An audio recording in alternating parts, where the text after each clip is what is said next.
Pastor Antônio, por favor, pregador de hoje, muito obrigado pela sua disposição em estar aqui à disposição da igreja. Que Deus te abençoe e te use.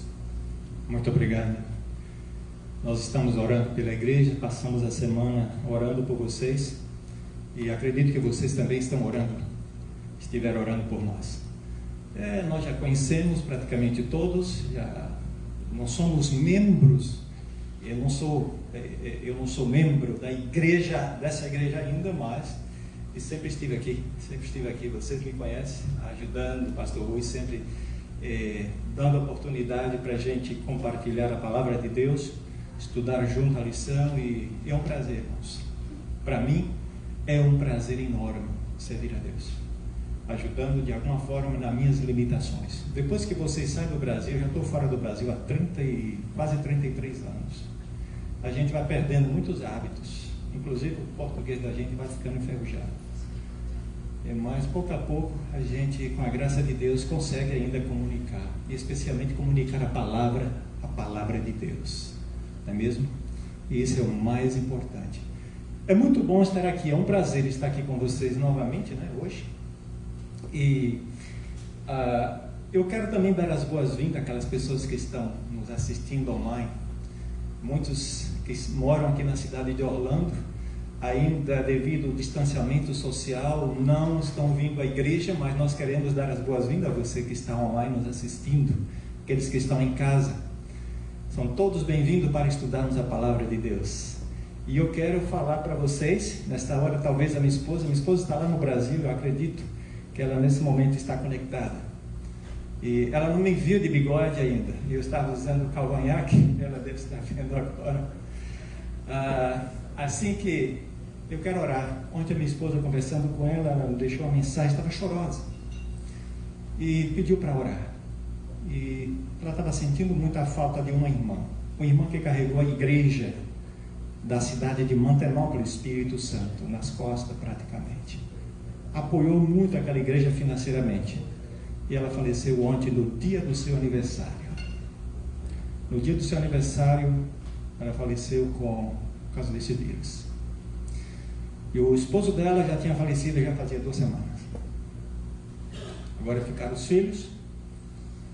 E ela pediu que orasse. Vamos orar, lembrar dessa família, né, da irmã Rosinha. E toda a igreja que deve estar sentindo muita falta dela lá no Espírito Santo em Mantenópolis. E vamos orar por eles. A igreja está precisando. Estamos aqui para estudar a palavra de Deus. Esse é o objetivo. Nós estamos aqui para ter esse encontro com Jesus. E nós vamos fazer.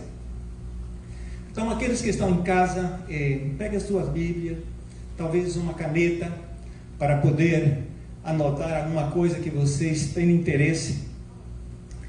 E eu quero nessa hora também orar. Antes de abrirmos a palavra de Deus, eu gostaria de orar. Querido Pai, é muito bom estar aqui para estudarmos a Tua palavra. Me limpe nessa hora pelo sangue do Senhor Jesus Cristo. E me faça um vaso, que o Espírito Santo possa me usar nesta manhã, meu Deus. Me faça como um instrumento nas Tuas mãos, um vaso, para transmitir a Tua palavra. Que grande privilégio é falar do Teu amor. Que grande privilégio é servir os irmãos. E aqui estamos, Senhor, sentindo esta responsabilidade.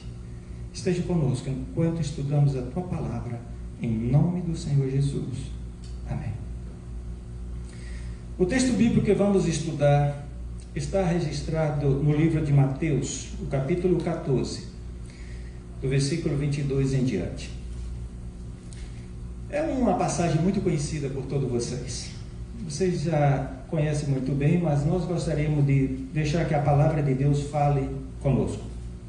Diz assim: logo em seguida, ordenou Jesus que os seus discípulos entrassem no barco e fosse adiante para o outro lado, enquanto ele despedia a multidão. Despedida a multidão, ele subiu ao monte para orar à parte. Ao cair da tarde, estava ali sozinho. Entretanto, o barco já estava no meio do mar, açoitado pelas ondas, porque o vento era contrário. Na quarta vigília da noite,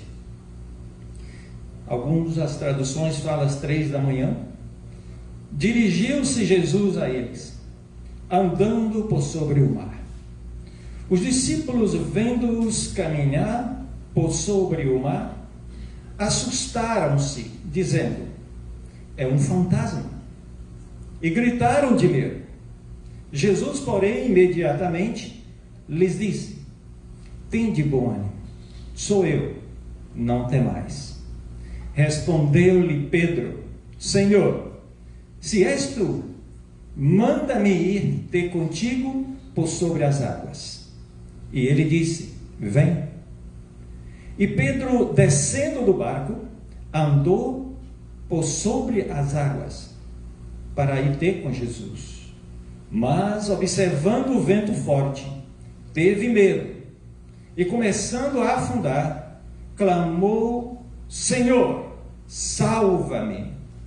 Imediatamente, Jesus estendeu a sua mão, tomou e lhes disse: homem de pequena fé, por que duvidastes? Entrando ambos no barco, o vento cessou. Então os que estavam no barco o adoraram, dizendo: és verdadeiramente o Filho de Deus. Esta passagem começa com um problema. Eu não sei se vocês notaram o problema desta passagem. O problema está no primeiro versículo.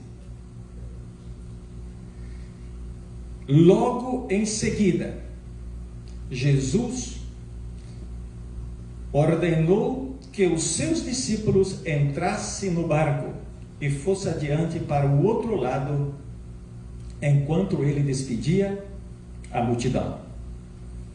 E qual é o problema que começa o versículo? Aonde está aqui o problema? O problema está na palavra que Jesus usou: ordenou, insistia, porque Jesus, ele precisava, nesse momento, usar esta palavra. Nós dizemos que Deus não força ninguém, nós ensinamos isto, mas neste momento, Jesus teve essa atitude. Ele precisou ser mais incisivo com os discípulos. A palavra em grego é anagazou. A palavra anagazou é um pouco mais forte do que o que traduziram em português no livro de Mateus. No livro de Marcos, a palavra é a palavra que Jesus usou para os discípulos. No livro de Mateus, o apóstolo Mateus já fez uma tradução usando outro verbo e ao mesmo tempo o advérbio imediatamente. A combinação do advérbio chamado eteus em grego, que quer dizer imediatamente, e o verbo enagazou, que quer dizer obrigar, indica tanto pressa como urgência da parte de Jesus. Jesus precisava de uma forma incisiva, ele foi incisivo com os discípulos, precisava que eles atuassem de forma de pressa, com urgência, que eles obedecessem imediatamente. E o versículo começa dizendo: logo em seguida, ordenou Jesus que os discípulos entrassem no barco e fossem para o outro lado. Esses homens eram discípulos de Jesus? Eram seguidores? Discípulo é aquele que segue. E agora Jesus está mandando que eles fossem adiante.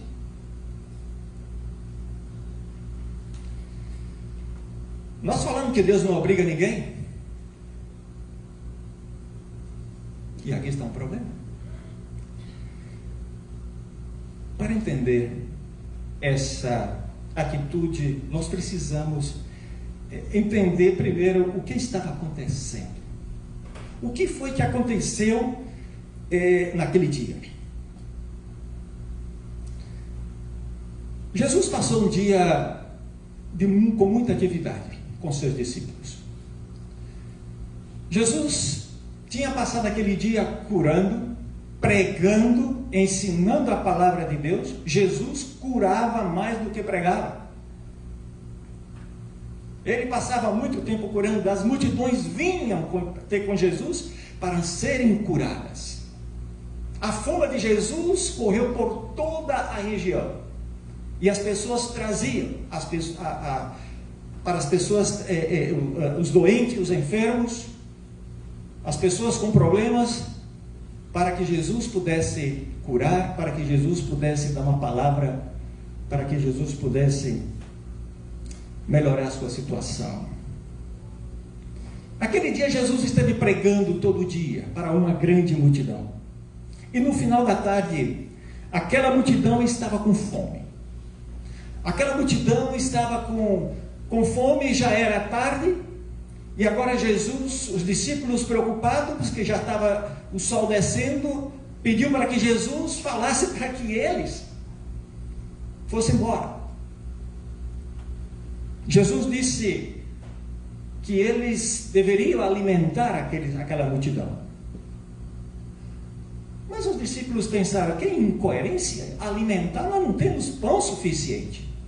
Aqui não existe padarias que possam produzir tantos pães. E segundo o livro de Mateus, no capítulo 14, um pouquinho antes da leitura, no mesmo capítulo, no 21, diz assim, que os que comeram foram cerca de 5.000 homens, sem contar mulheres e crianças.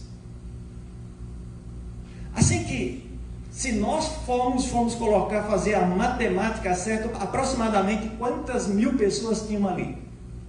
Sem contar mulheres e crianças. Alguns estudiosos dizem que aproximadamente 10.000 pessoas estavam ali, escutando Jesus. Era uma multidão, era muita gente. Era uma oportunidade que os discípulos sempre eles sonharam em ter um grupo forte apoiando a Jesus, porque o objetivo final dos discípulos era que Jesus fosse o rei, que Jesus fosse aquele profeta que Moisés já tinha profetizado que viria sobre Israel, sobre Judá. E aqui está uma passagem que começa com este problema. E no livro de Marcos fala que imediatamente Jesus obrigou os discípulos para que entrasse no barco e fosse adiante dele para o outro lado, enquanto ele se despedia. Há uma passagem que eu quero nesta hora compartilhar com você. Esses livros nos ajudam bastante, meus irmãos, e eu insto a vocês para que gastem tempo a estudar estes livros. Eu gosto, não sei se vai funcionar aqui está, Desejado de Todas as Nações, na página 377 e 378, é fantástico. Olha o que diz: sentado na relva da planície, ao crepúsculo de uma tarde de primavera, aproximadamente, primavera lá seria maio aproximadamente, o povo comeu do alimento que Cristo provera. As palavras por eles ouvidas naquele dia soaram-lhes aos ouvidos como a voz de Deus. As obras de cura que presenciaram eram tais que só o poder divino as poderia realizar. Mas o milagre dos pães tocou a todos naquela vasta multidão. Todos participaram de seus benefícios. Nos dias de Moisés, Deus alimentara Israel com maná no deserto. A quem era este que os alimentara naquele dia, senão aquele a quem Moisés tinha profetizado? Poder algum humano poderia criar de 5 pães de cevada e 2 peixinhos alimento bastante para saciar milhares de criaturas famintas. E disseram uns aos outros: este é verdadeiramente o profeta que devia vir.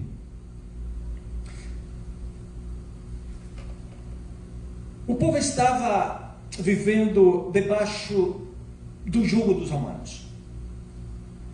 Eles estavam sendo escravizados por esse poder, o poder romano. e esperava já por muito tempo um libertador, alguém que pudesse livrar da mão, do jugo dos romanos. E agora, eles estavam vendo ali uma grande oportunidade no Messias, que era prometido, que estava fazendo curas, milagres, etc. Essa outra passagem diz assim, na página 378, as esperanças do povo vão subindo de ponto, e este aquele que há de tomar a Judeia, de tornar a Judeia um paraíso terrestre, uma terra que emana leite e mel, pode satisfazer todo o desejo, pode derribar o poder dos odiados romanos, pode libertar Judeia e Jerusalém, pode curar os soldados feridos na batalha, abastecer exércitos inteiros de alimento, conquistar as nações e dar a Israel o domínio longamente ambicionado. Em seu entusiasmo, o povo estava disposto a fazer o quê? A coroá-lo Jesus. E ali estava o grande problema.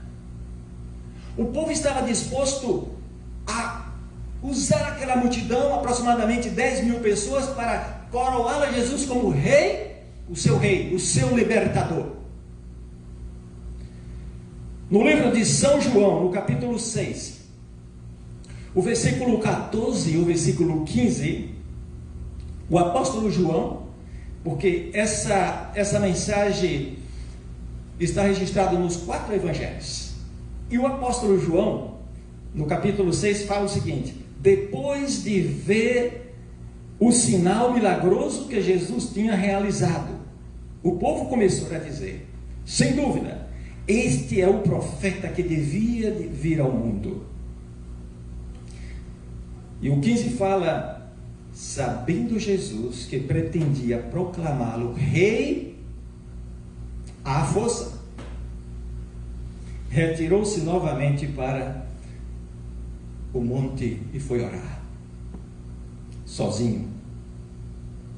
Os discípulos eram o meio de que comunicavam, eram aqueles que estavam ali distribuindo os alimentos, quando Jesus multiplicou aqueles 5 pães e 2 peixes, para alimentar toda aquela vasta multidão. E todos saciaram, todos estavam alimentados, e ainda diz a palavra de Deus que sobraram. E agora o povo estava vendo a grande oportunidade que eles esperavam, que eles queriam. Jesus é a fonte, Jesus é a força. Como nós estudamos na lição, Jesus é aquele que alimenta, é o Criador. É aquele que germina, é aquele que faz a planta crescer e produzir o alimento, é aquele que alimentou o povo lá no deserto. E agora estava alimentando o povo em um outro deserto. E o povo estavam realmente contentes, entusiasmados, porque sabia que era uma oportunidade deles, era aquele momento. Aquele que apareceu para ele era bem diferente dos ensinos que os sacerdotes e os líderes ensinavam. E eles queriam estar com este Messias, com este novo profeta.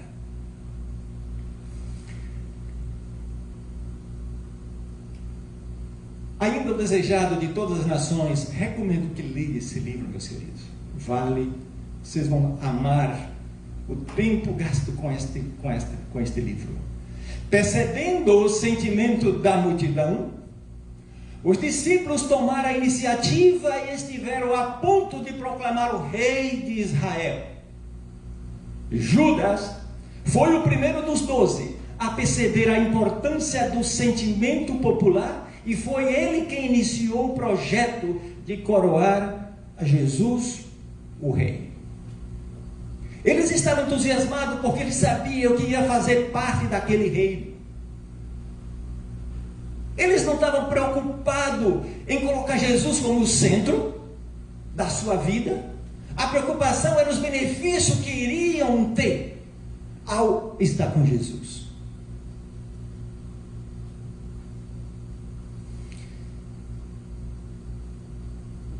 Consultaram-se entre si. E Judas foi um dos primeiros a consultar entre si.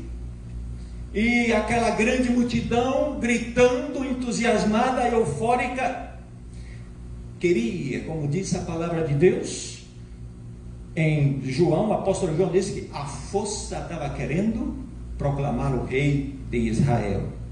E aqui começa, por essa situação, por esse clima que criou naquele momento, o versículo, Jesus teve que ser incisivo. Porque a missão de Cristo não era esta que eles pensavam. A missão de Jesus era outra.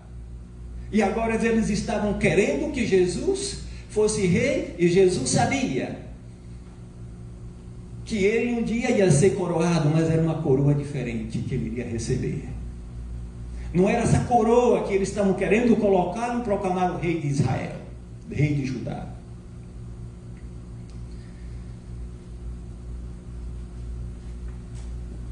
Alguns diziam, como Jesus era descendente de Davi, ele era o verdadeiro herdeiro desse trono. E alguns queriam colocar no trono antes dos tempos. No comentário bíblico, é interessante esse comentário onde fala: esta ação precipitada teria feito concluir prematuramente a missão terrena de Cristo. Foi necessária uma ação imediata e decisiva da parte de Jesus, a fim de apaziguar o sentimento popular do povo e controlar os discípulos.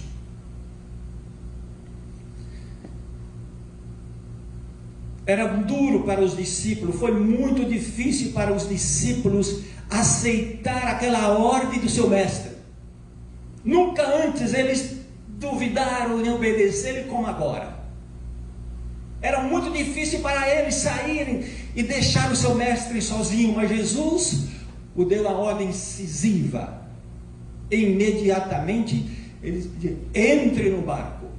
Mas eles não quiseram fazer.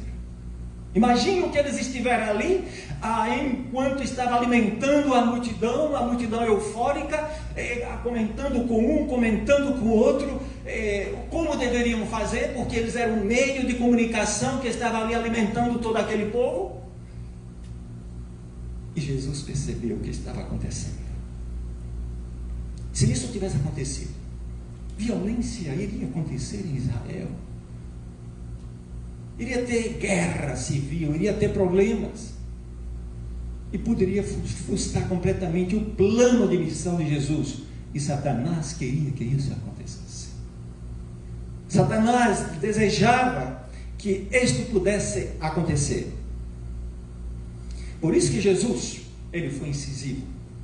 Chamou os discípulos da parte e deu a ordem que eles entrassem no barco e fossem para o outro lado. Eles não sabiam. Eles demoraram em obedecer o mestre. Mas adiante deles tinha uma tempestade.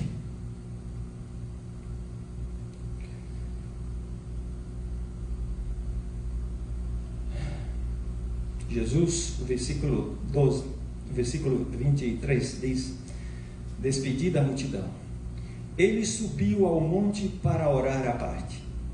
Ao cair da tarde, estava ali sozinho. Por que Jesus estava sozinho? Orando. Seus discípulos não estavam com ele. Nós já sabemos. Ele deu a ordem para que os discípulos fossem para o outro lado. Jesus sabia da sua missão. E ele precisava orar pelos discípulos. Essa foi a igreja que ele escolheu. Esse foi o grupo que ele escolheu para que fosse os precursores, aqueles que iriam dar continuidade à sua missão aqui na terra. E ele precisava orar por aqueles discípulos, por aquelas pessoas.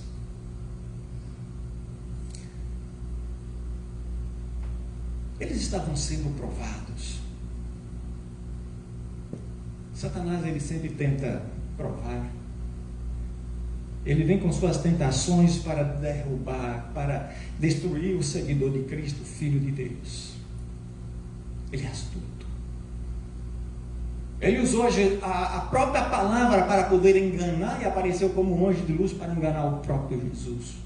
Para que Jesus pudesse, talvez, desviar da sua missão, da cruz, talvez, indo direto ao trono, sem passar pelo aquele sofrimento. E o objetivo dele é que Jesus o adorasse.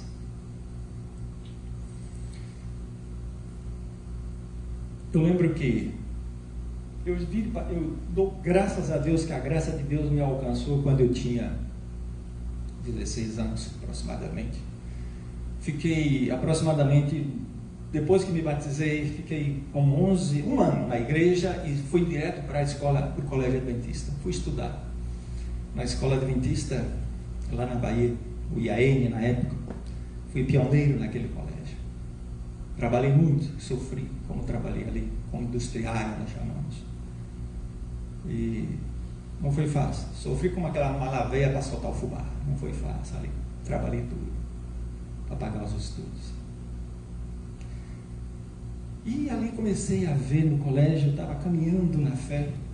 Assisti muitas lindas semanas de oração. Vinha pastores de missão, vinha pastores da União, vinha pastor da divisão. Estudei 12 anos em colégio adventista. Estudei 4 anos na América Central, no colégio adventista da América Central, na Costa Rica, na UNADEC, na cidade de Alajuela.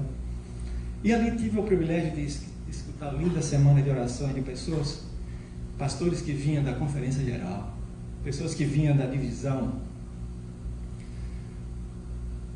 E eu ficava vibrado com as experiências, aqueles testemunhos que eles contavam.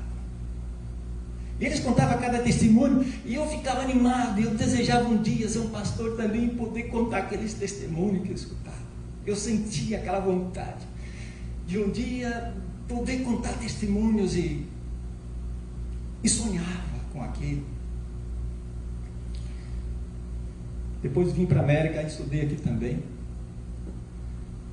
Estive na Universidade da Andrews estudando um tempo, quase 4 anos mais. 3 anos e meio fiquei ali. E muitas lindas semanas de orações estive vivendo também. E às vezes eu sonhava, mas Deus, o Evangelho de Cristo foi trabalhando em mim, desde a minha adolescência. E foi aqueles sonhos, eu sonhava um dia poder contar aqueles testemunhos que eu escutava, daqueles pastores que falavam que andava nos aviões e ao lado sentava um CEO, um executivo, e contava aquelas experiências de executivo, e no meu coração brotava um dia contar uma experiência que eu tive ao lado alguém que estava sentado ao meu lado e contar uma experiência de um executivo e o que Deus fez. Eu senti aquilo, sonho de um adolescente. Mas Jesus foi trabalhando no meu coração e me aceitando, me transformando com os meus sonhos, com as minhas ilusões como jovem, e não me abandonou. Porque para Deus, para Jesus, meus queridos, os melhores testemunhos não são esses testemunhos de avião, são testemunhos que você enfrenta no dia a dia com seu vizinho, são testemunhos que você passa no bairro da tua cidade. São testemunhos no seu trabalho, são testemunhos no trânsito, são testemunhos que você, na tua família. Esses são os testemunhos que Deus está esperando em cada um de nós. Eu não estou dizendo que os testemunhos de avião é importante, não seja importante. Eu estou falando que Jesus precisa ver os testemunhos das pessoas que no dia a dia são os testemunhos que você muitas vezes precisa, acontece com um homeless, com alguém na cidade que está precisando. São esses tipos de testemunho que Jesus está esperando em cada um de nós. Às vezes nós queremos usar a Jesus para alcançar os nossos sonhos, e às vezes de uma forma muito egoísta. Nós queremos usar a Jesus para que meu sonho seja alcançado. e talvez chegar a ser o melhor pregador, o melhor cantor, o melhor evangelista, o melhor professor, o melhor administrador. Às vezes queremos usar a Jesus para alcançar o nosso objetivo, os nossos sonhos. Estou usando a Jesus para cumprir a minha agenda. É a minha agenda, é o que eu quero. E estamos como que empurrando a Jesus para que isso aconteça comigo. Sonhos egoístas.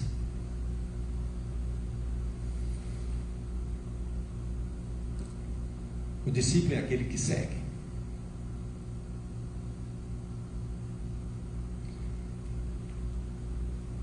A gente não vai nunca poder fazer isso com Jesus. Empurrar. Porque cada vez que a gente tenta seguir a Jesus desta forma, vai existir problema na nossa vida. Vamos ter tempestade como eles tiveram tempestade. Vamos poder encarar dificuldade, vem a ansiedade na sua vida. E muitas vezes alguém está passando por um problema, pode ser um problema no casamento, um problema na igreja, um problema com um irmão, um problema no trabalho, e você não sabe por quê. Porque você está centrado em você. Você está centrado na sua pessoa. Em vez de colocar Jesus como o centro da sua vida, estamos usando Jesus para ser o centro, para chamar a atenção que eu sou.